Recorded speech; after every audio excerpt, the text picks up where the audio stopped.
Grand Slam Victory Lap. Get ready for the inside scoop in the real estate investing industry. You're tuned in to The Power Play with me, Avi Golhar, and my buddy, Greg Rand.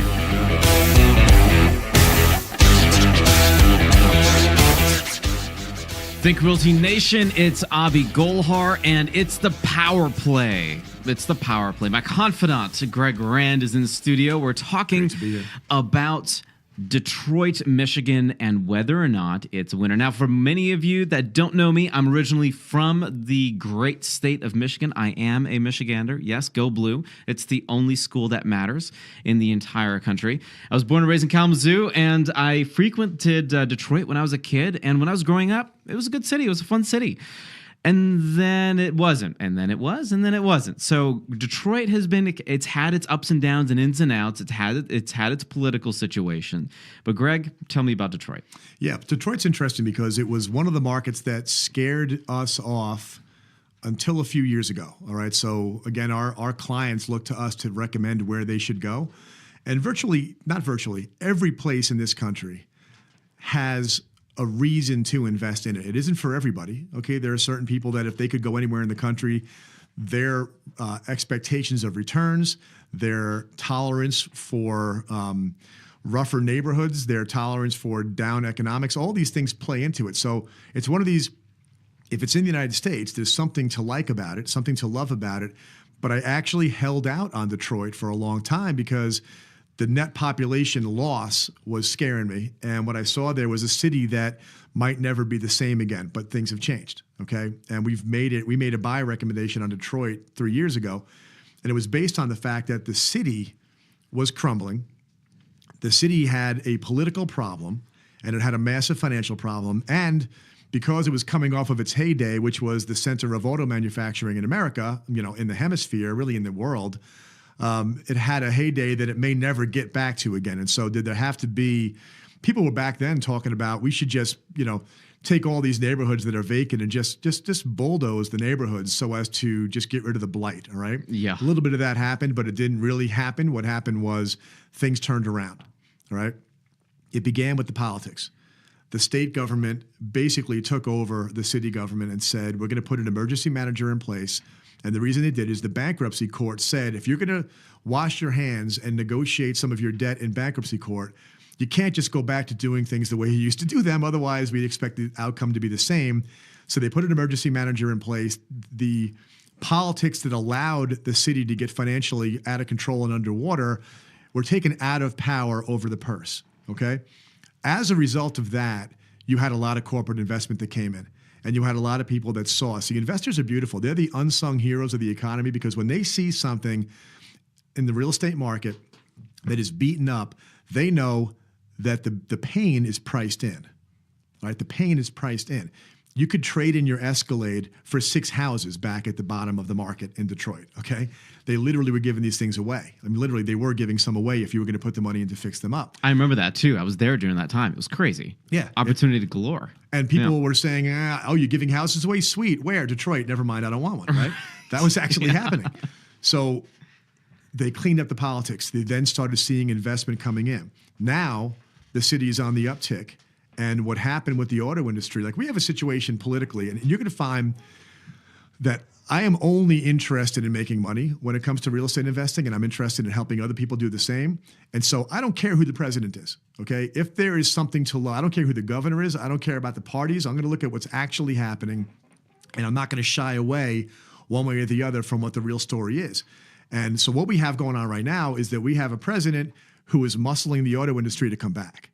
Okay, he muscled the auto industry and he bribed the auto industry and he cajoled the auto industry by saying to the unions, you folks need to behave and come to the table.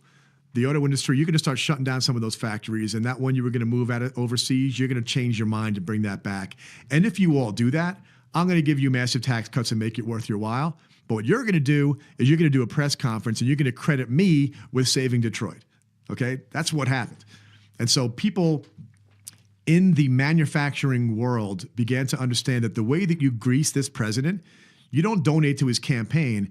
You give him a press conference where he gets to get credit for doing something good. That's where Put him on thrive. a stage. Put him on a stage. Yep. Okay, so a lot of lights. You can love him or hate him, but you have to agree with that statement. The man likes to get credit.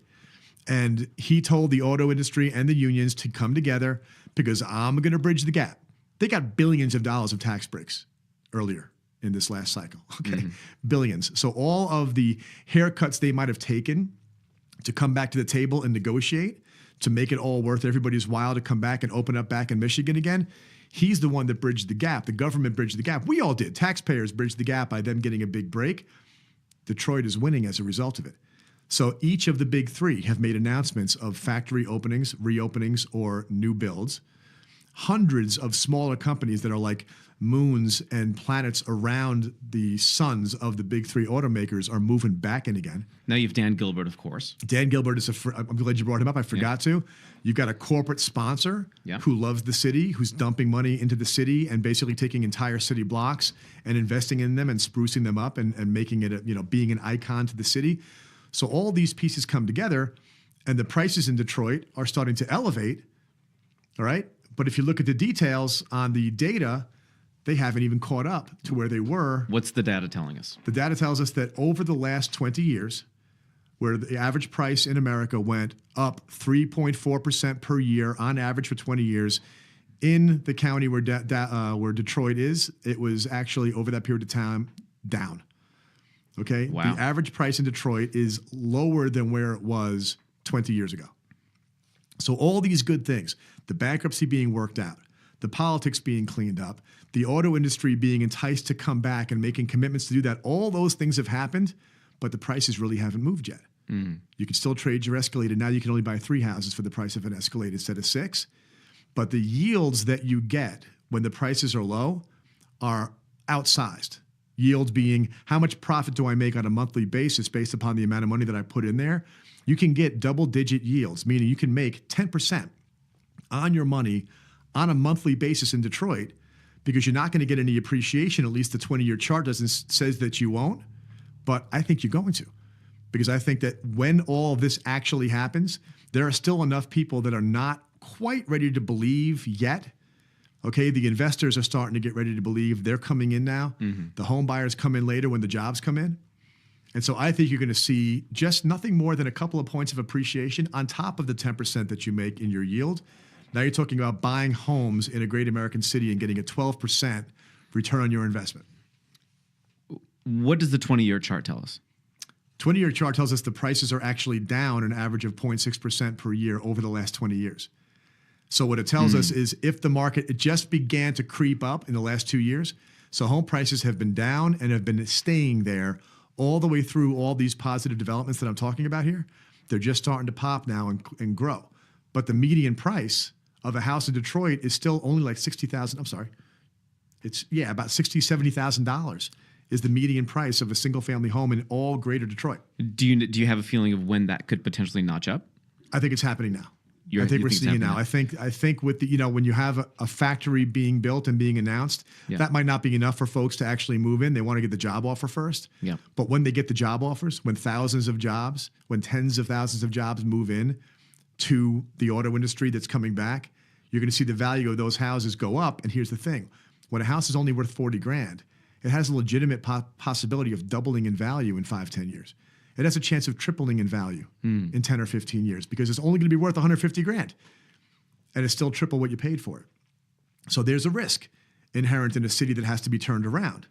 But turnarounds are real, turnarounds happen, and I think the turnaround in Detroit has crossed over to where it's a sure thing now, knock on wood, okay? Can't be sure, but I think it's a sure thing.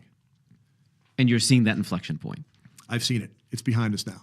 My reputation's on the line. I'm recommending that Wall Street funds put tens of millions of dollars into Detroit housing based on this analysis. Now, does this have any hope for the Detroit Lions?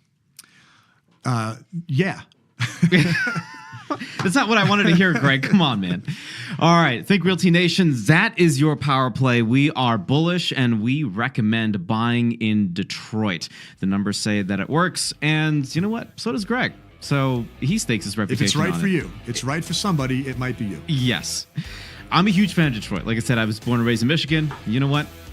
I'll go bullish on it too. Got questions? Head on over to thinkrealtyradio.com. Got questions for Greg or myself? Find us online, anywhere on Google.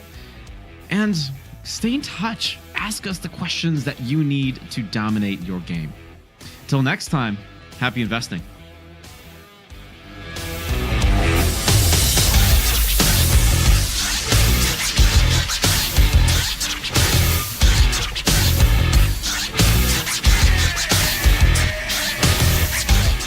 The show is over, but Abi's expertise is available for you 24/7 at thinkrealtyradio.com. Videos, articles, podcasts, insights, everything you need to create more for your future right at your fingertips.